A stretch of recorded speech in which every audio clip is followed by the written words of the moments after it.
vais enchaîner sur les explorations pour faire le diagnostic de la myasthénie et puis regarder un petit peu quelles sont les autres possibilités quand on est face à un patient, une personne avec euh, une fatigabilité musculaire. Donc le plan de ma présentation, c'est effectivement d'aller d'abord dans les explorations, laboratoire, imagerie et NMG.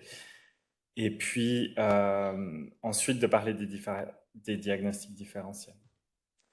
Donc le laboratoire, comme on en a parlé, comme Agustina a parlé avant, les antirécepteurs acétylcholine sont effectivement les premiers anticorps qu'on recherche quand on fait face à une suspicion de myasthénie. Ils sont positifs à 85% dans les cas de myasthénie généralisée et puis un peu moins dans les cas de myasthénie oculaire. La spécificité, elle dépend un petit peu des études. Elle est décrite jusqu'à 9,6%. On verra après que c'est pas si bon que ça, suivant la population chez lesquelles c'est testé.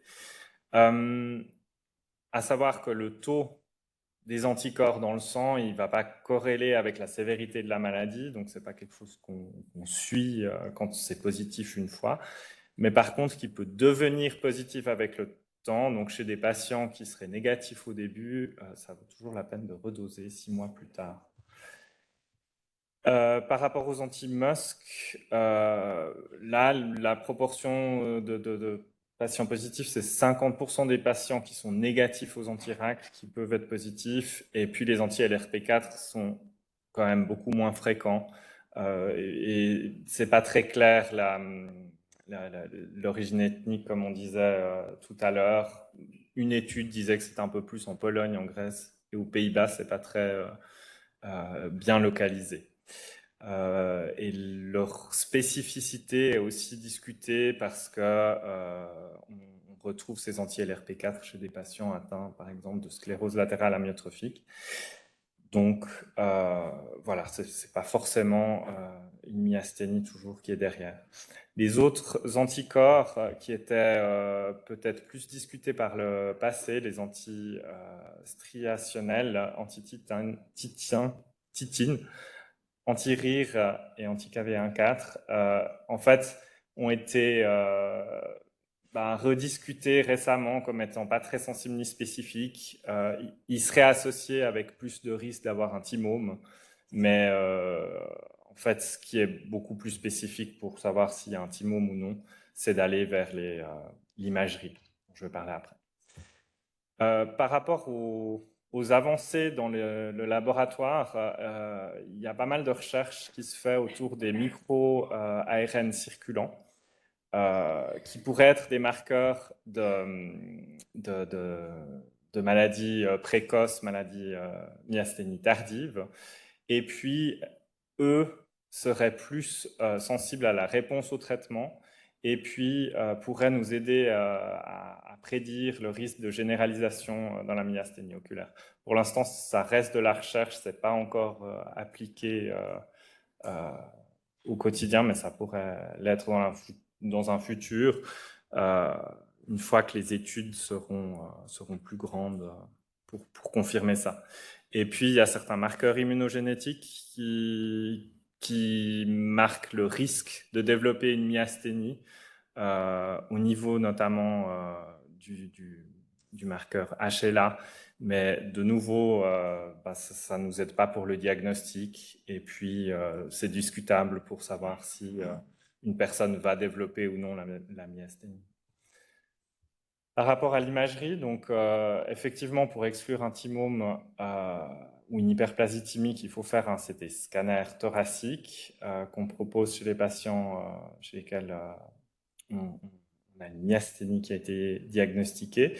Et puis, on va aussi, toujours dans le cadre de l'atteinte oculaire, s'assurer qu'il n'y ait pas une masse compressive à l'IRM cérébral ou une infiltration des muscles orbitaires qui ferait penser plutôt à autre chose que la myasthénie. Ensuite, pour confirmer le diagnostic, on fait ce qui s'appelle un NMG avec des stimulations répétitives Vous voyez ici un schéma, donc on vient avec une électrode stimuler un nerf qui va faire contracter le muscle correspondant à ce nerf. Et puis, on doit évaluer plusieurs couples nerfs-muscles avec, ici, c'est les noms des couples qu'on évalue au niveau nasal, au niveau d'en dessous du manteau, du trapèze, du nerf radial, on connaît, tibial antérieur, et puis pédieux. On va cibler notre examen là où on a les muscles qui sont les plus touchés, notamment si ce sera au niveau oculaire, plutôt nasalis orbicularis. Et puis, si c'est un peu plus bas, trapèze par exemple, ou bien tibial antérieur pour les jambes. Qu'est-ce qu'on va rechercher par ces stimulations répétitives? En fait, ce sera confirmer la fatigabilité musculaire en stimulant plusieurs fois de suite. On fait au début 5 fois, et puis ensuite on augmente jusqu'à 10 fois pour voir ici la fatigue du muscle qui se manifeste par une diminution de la taille de la réponse. Et puis, en fait, on analyse la différence entre la première réaction à la stimulation et puis la cinquième. Et puis, on voit effectivement que ça baisse et ça doit être supérieur, classiquement on dit à 10% de différence d'amplitude et de surface pour être positif. Et puis, on a cet aspect un peu de cupule, donc ça remonte ensuite un petit peu, et ça, c'est vraiment typique de la myasthénie. Une étude relativement récente se pose la question, est-ce qu'on pourrait essayer de détecter mieux, plus efficacement, si on changeait le cut-off de 10%, on le mettait à 7%. Là, ça semblerait rester spécifique, mais voilà, ça reste discutable avec peu de changements au niveau de la... Enfin, ça reste sensible environ, avec peu de changements au niveau de la spécificité.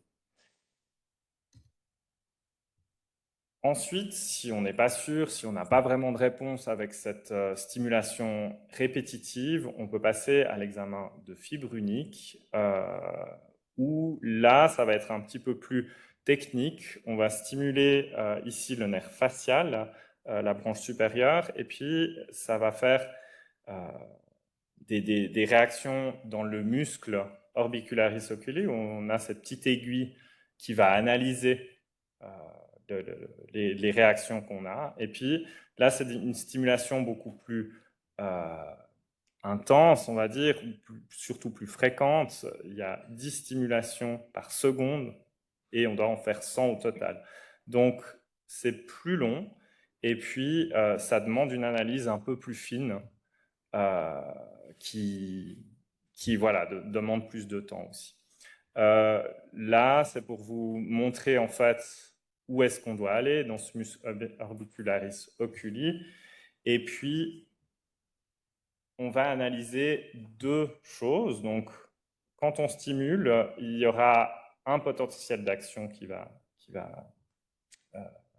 se faire, et puis un deuxième qui va venir aussi, parce qu'on analysera deux fibres musculaires, et puis parfois, dans le cadre de la myasthénie, il peut y avoir un blocking, donc ça veut dire que le deuxième potentiel vient une fois, puis ne vient plus. Ça fait, en fait, en clinique, la faiblesse musculaire.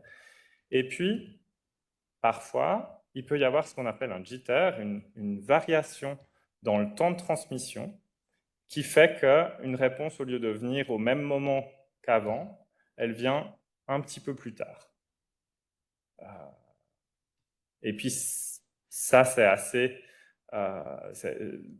assez typique de la myasthénie. On verra après à quel point c'est spécifique. Donc, voilà une autre image. Donc, ça, c'est ce qu'on voit quand on fait un examen de fibre unique. Et puis, ici, vous avez l'augmentation du jitter, de cette espèce de différence de temps de réponse de la fibre musculaire. Et ici, vous avez le blocking plusieurs stimulations de suite. Une fois, ça répond, une fois, ça ne répond pas. Et c'est aussi des signes de myasthénie. L'avantage, c'est que c'est un examen plus sensible que la stimulation répétitive. Donc, on va plus facilement retrouver quelque chose de positif dans la myasthénie généralisée et la myasthénie oculaire aussi. Et ça a aussi une valeur prédictive négative qui est bonne. 97%, ça veut dire si le résultat est négatif, on n'est probablement pas face à une myasthénie. Le problème de ce résultat, c'est qu'il n'est pas spécifique. Donc, il y a des faux positifs qui existent dans plusieurs types de neuropathies, de maladies du muscle aussi. Et puis, du coup, ça ne va pas permettre de différencier une myopathie d'une myasthénie. Donc, ça ne va pas être très utile dans ce cadre-là. Et puis, l'autre inconvénient, c'est que c'est assez difficile techniquement, ça prend du temps. Et puis, ça demande une certaine expertise. Les études qui ont fait qui ont donné ces avantages de sensibilité et spécificité étaient faites dans des centres spécialisés. Donc, ça demande quand même un petit peu d'expertise. On recommande plutôt de réserver l'examen de fibre unique à des patients chez lesquels on a vraiment une suspicion élevée de myasthénie et c'est séronégatif et on n'arrive pas à confirmer le diagnostic. Ou alors une myasthénie oculaire pure, également séronégative, ça peut être utile pour le confirmer. Si on suit l'algorithme diagnostique ici, on recommande donc face à une faiblesse myasthénique, on va commencer toujours assez rapidement à faire les anticorps anti-RAC, anti-musc. Et puis si c'est positif, on est déjà assez rassuré. Si c'est négatif, ou voilà, si on a encore un doute, c'est vrai qu'on a tendance assez facilement de faire la stimulation répétitive qui confirmera le diagnostic. Et si c'est négatif encore, on discutera de la fibre unique. Et à ce moment-là, si la fibre unique est négative ou difficile, on peut faire un test d'inhibiteur de l'acétylcholinestérase. Ça nous permettra de voir s'il y a une amélioration qui parlera plutôt pour une myasthénie probable. Voilà un peu. Par rapport à tous ces tests, il y a une étude parue cette année dans Muscle and Nerve qui se posait la question à quel point on surdiagnostique la myasthénie, est-ce qu'il y a des erreurs diagnostiques? Et puis, c'était dans un centre tertiaire à Cleveland, donc, où les patients étaient référés parce que d'autres médecins n'arrivaient pas à être vraiment au clair avec le diagnostic. Et puis, dans ce centre-là, on voit que 15% en fait, des myasthénies suspectées n'étaient pas des myasthénies. Et puis, pour quelles raisons est-ce que ça l'avait été? Parfois, c'était des faux anti-RAC positifs. Donc, ils avaient en fait un taux plutôt bas qui était à la limite du positif ou transitoirement élevé. En fait, si on refaisait le test, ils étaient plus positifs. Et puis, d'autres patients, c'était les NMG qui étaient finalement de pas si bonne qualité. En le refaisant, ils se retrouvaient être négatifs. Et la fibre unique aussi était finalement faussement positive. Souvent, c'était pour des difficultés techniques. Donc, ce qui relevait dans leur article, c'était que les gens qui avaient été diagnostiqués faussement d'une myasthénie, on n'avait pas été suffisamment attentif à des signes ou des éléments à l'anamnèse qui étaient atypiques. Des gens qui avaient juste une fatigue, sans vraiment fluctuation, sans fatigabilité. La fatigue, c'est très général. On n'arrive pas... on ne peut pas dire simplement chez un patient qui est fatigué et puis qui a les yeux qui se ferment parce qu'il est fatigué que c'est une myasthénie. Et puis ensuite, la clinique, c'est important de reconnaître s'il y a des signes qui sont différents de la myasthénie, des signes par exemple d'atteinte centrale, des signes fonctionnels, ou bien ce test du glaçon qui peut être faussement positif ou qu'on a surinterprété. C'est un test qu'on met chez les patients qui ont une ptose palpébrale, et puis classiquement chez les patients myasthéniques, ça va leur permettre de relever la paupière. Et puis finalement, la question c'était les difficultés techniques, comme j'avais dit, et puis les résultats de laboratoire qui sont interprétés alors que la clinique ne correspond pas. Maintenant, je vais parler du diagnostic différentiel. Donc là, c'était une petite référence où ils avaient classé en fonction des symptômes. Donc quand on a des symptômes plutôt oculaires, on peut se poser la question s'il y a une maladie mitochondriale, une myopathie, une dystrophie musculaire oculopharyngée, une masse intracrânienne, un problème de thyroïde, comme une hyperthyroïdie ou un ptosis sénile. Donc, c'est une chute de paupières qui arrive avec l'âge. Tous ces symptômes seront clairement moins fluctuants, mais plutôt lentement progressifs. Et puis, pour ce qui concerne la dysfonction bulbaire, donc difficulté d'articulation, difficulté à avaler ou difficulté respiratoire, on se pose la question d'une maladie d'une motoneurone, de différentes myosites. Parfois aussi dans les problèmes de thyroïde, on peut avoir d'une manière mineure un petit peu des problèmes bulbaires, et puis dans la dystrophie oculopharyngée aussi. Et finalement, quand la symptomatologie est plus généralisée, ça vaut la peine d'évoquer le syndrome de Lamberton, qu'on va voir aussi en détail juste après, botulisme qui est quand même un peu différent, et puis des syndromes myasthéniques congénitaux ou d'autres types de myopathie. Donc là, j'ai mis juste en rouge 3 éléments que je souhaitais discuter avec vous dans les diagnostics différentiels. Le syndrome de Lamberton, donc c'est un syndrome qui est beaucoup plus rare que la myasthénie. On le retrouve en général chez les hommes fumeurs de plus de 40 ans et qui ont donc une tumeur à petites cellules au niveau pulmonaire. La faiblesse, elle est différente dans le sens qu'elle atteint plus les membres inférieurs, elle est plus proximale au niveau des cuisses, avec une fatigabilité. Et puis, il y a aussi des symptômes de dysautonomie, ça veut dire, par exemple, la pression artérielle qui chute, des problèmes du rythme cardiaque également. Et puis, au niveau bulbaire, ce sera moins important que dans la myasthénie. Et nous, ce qu'il faudra observer en tant que médecin, c'est des réflexes qui sont absents, mais qui peuvent être facilités par l'effort bref. Et puis, au laboratoire, des anticorps, anticanaux calciques qui sont spécifiques dans d'une atteinte présynaptique, avant la synapse. Donc, les NMG, c'est quelque chose qui est tout à fait différent, où quand on stimule le nerf, plutôt que d'avoir quelque chose de tout à fait normal avec une grande taille, on aura une toute petite taille en neurographie motrice. Et puis, à la stimulation répétitive, déjà, si on ne fait pas d'effort avant, c'est vraiment cette facilitation par l'effort, on aura une taille très petite de réponse. Et puis, si on fait un effort, là, par contre, on aura ce qu'on appelle un décrément, cette perte d'amplitude, mais qui ne se fera pas la même chose qu'une myasthénie typique avec la cupule, mais plutôt une perte comme ça, progressive.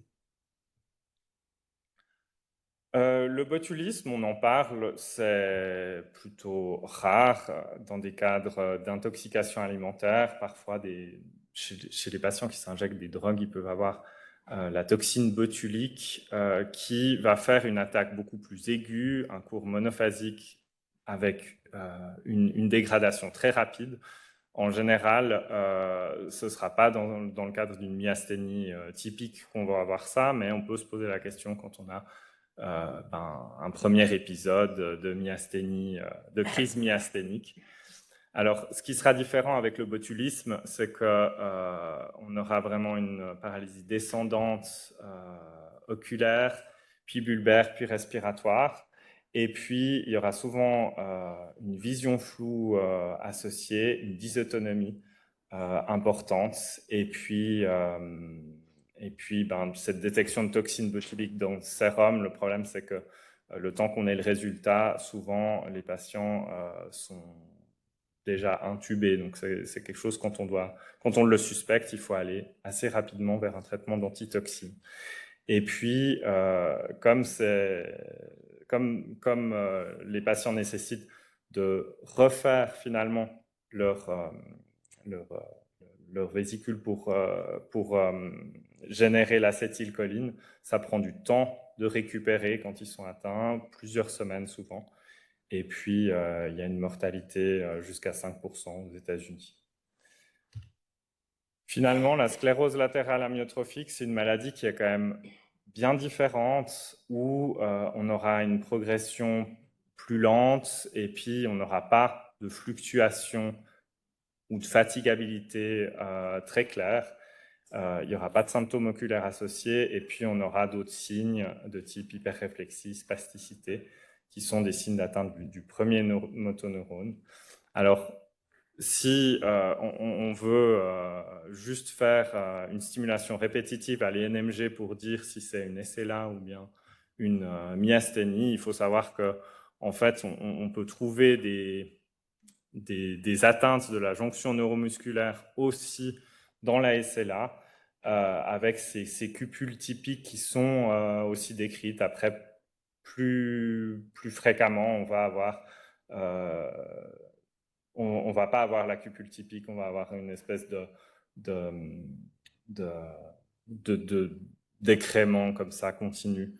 Mais voilà, ce ne sera pas l'examen qui permettra de différencier, mais plutôt de voir que les nerfs souffrent à la myographie, donc avec le muscle, on évaluera.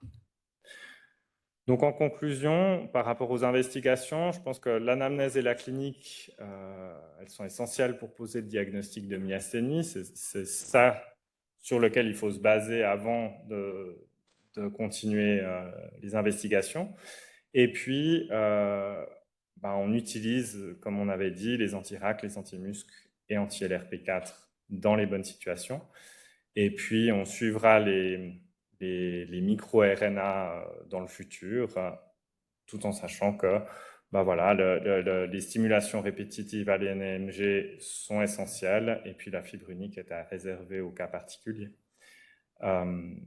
Voilà, puis pour les formes atypiques, finalement, pas oublier les diagnostics différentiels dont on a discuté.